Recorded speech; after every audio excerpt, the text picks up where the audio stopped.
मैं चीखता चिल्लाता रहा और इधर मेरा शरीर रूह के बगैर हवा के बहाव में बहता जा रहा था। वो मेरी आत्मा को लेकर बड़े तेज उड़कर एक बड़े से मैदान में पहुंच गए। वहां ले जाकर दोनों ने एक विशाल मैदान में मेरी आत्मा को छोड़ दिया। मैदान एकदम सपाट था। बड़े से मैदान में बहुत सारी आत्माएं थी। मनुष्य के दूत एक एक सवाल कर रहे थे। जवाब न आने पर उनके शरीर पर जालिम एसिड डाल रहे थे, जिससे मेरी आत्मा को बहुत तकलीफ हो रही थी। एक दूत ने एसिड का एक बकेट उठाकर मुझ पर डाल दिया। मेरी आत्मा का पूरा शरीर जल रहा था। तभी मैंने मन ही मन भगवान की आराधना करने लगा। अचानक जालिम एसिड ठंडे पानी की तरह लगने लगा और ऐसा लगा जैसे कोई मेरी आत्मा को पुकार रहा है। मैं चुपचाप आवाज की तरफ ध्यान दिया तो कोई मुझे आवाज दे रहा था। फिर किसी ने अचानक मेरे ऊपर एसिड फेंका। मैं हड़बड़ी में फौरन उठ खड़ा हुआ। जब आसपास देखा तो मैं हैरान और परेशान हो गया, क्योंकि मैं जिंदा हवेली के अंदर था।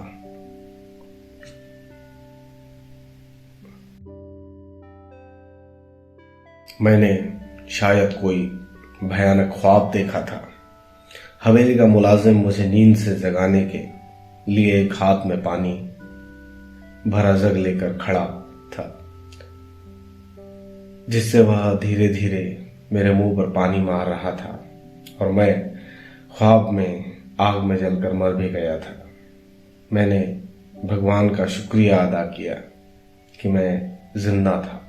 फिर हवेली के नौकर से पूछा, मुझे इतनी रात को तुम क्यों जगा रहे हो? वह रहस्यमय ढंग से हंसता हुआ बोला, आपको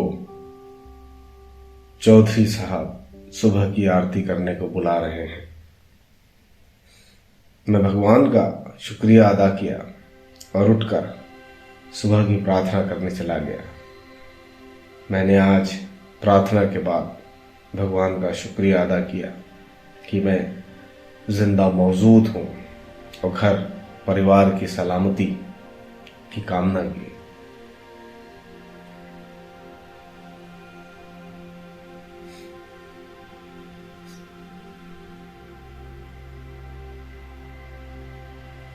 प्रार्थना करने के बाद चौधरी साहब ने मुझे नाश्ता करने को कहा, पर मैं इतनी सुबह कुछ नहीं खाता। फिर भी चौधरी साहब ने जबरन मुझे ड्राई फ्रूट, दूध और शहद खाने को दिए। इतने में एक नौकर एक थाल लेकर आया जो लाल कपड़े में ढका था। चौधरी साहब के इशारे पर कपड़ा हटाया गया। उस थाल में एक उम्दा खंजर और एक कीमती पत्थर जड़ित अंगूठी थी, जो मुझे तोहफा दिया गया, जो मैं लेना नहीं चाहता था। और चौधरी साहब ने मुस्कुराते हुए कहा कि एक देशभक्त का तोहफा है। फिर मुझे चलने को कहा। मैं जल्दी से हवेली के अंदर जाकर कल रात नौकर ने दिए कपड़े उतार कर वापस देने ही जा रहा था। तभी चौधरी साहब ने कहा, यह कपड़े आप रख लें, यह हमारी तरफ से एक छोटा सा तोहफा है। मैं चुपचाप उस शेरवानी को अपनी बैग में डालकर उनके साथ बाहर निकल गया।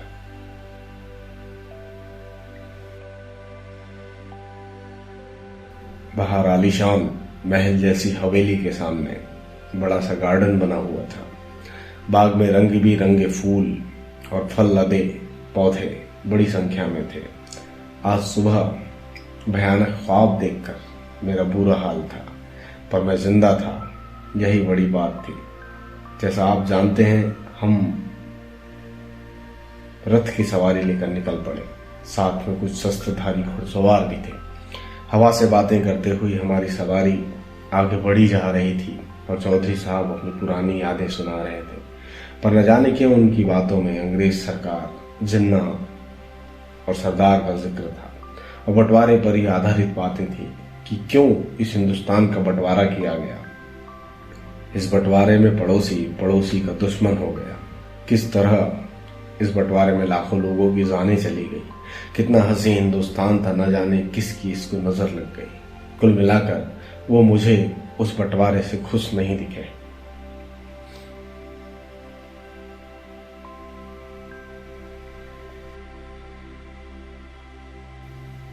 धीरे धीरे लगभग हर तरफ रोशनी फैल चुकी थी। सुंदर हरे भरे वृक्ष, खेत खलियान और पहाड़ों पर शबनम मोतियों की तरह लग रही थी। पंछी अपना पेट भरने में लगे हुए थे।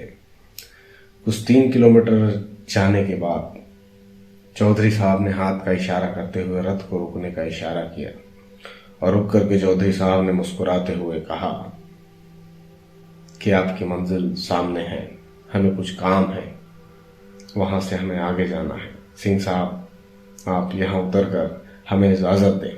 चौधरी साहब फिर नीचे उतर गए। मुझे गले लगाकर गले मिले, पर शायद मुझे ऐसा लगा कि चौधरी साहब का जिस्म पूरी तरह से नर्म मुलायम था। उसमें कोई हड्डियां नहीं थी, एकदम बर्फ की तरह ठंडा। जब तक मैं सवाल करता तब तक मैं कुछ समझ पाता, यह सवाल करता जब तक वह रथ में बैठकर यू टर्न लेकर वापस निकल पड़े थे। उनका रथ किसी बंदूक की गोली की तरह तेज गति से जा रहे थे और पीछे पीछे हथियार लिए 4 घुड़सवार सिपाहियों का काफिला मेरी आंखों से ओझल हो गया। मैं चुपचाप आगे बढ़ रहा था। सुबह के लगभग 6 बजे थे, पर यह क्या हुआ, सामने अचानक से अंधेरा हो गया। मैं घबरा गया। घबराहट में मुझे पूरे शरीर पर पसीने से लथपथ हो गया। हाथ नहीं सूझ रहा था, लेकिन शुक्र है कुछ पल में मुझे जादू की तरह सूरज की रोशनी फिर से वापस आ गई, पर मानो सड़क गायब ही हो गई थी। आसपास जंगल ही जंगल दिखाई दे रहा था। मैं एक पल को ठहरा, फिर पीछे मुड़कर देखा। न कहीं सड़क, न कोई रास्ता, सिर्फ और सिर्फ जंगल ही जंगल। मजबूरी में मैं जंगल वाले रास्ते पर चलने का मन बना लिया।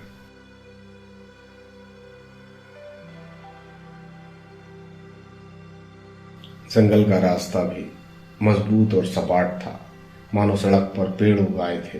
थोड़ी दूर पर जंगल खत्म होने को आया तो सामने एक छोटा सा गांव अपनी सुंदरता को सूरज की रोशनी में नहा रहा था।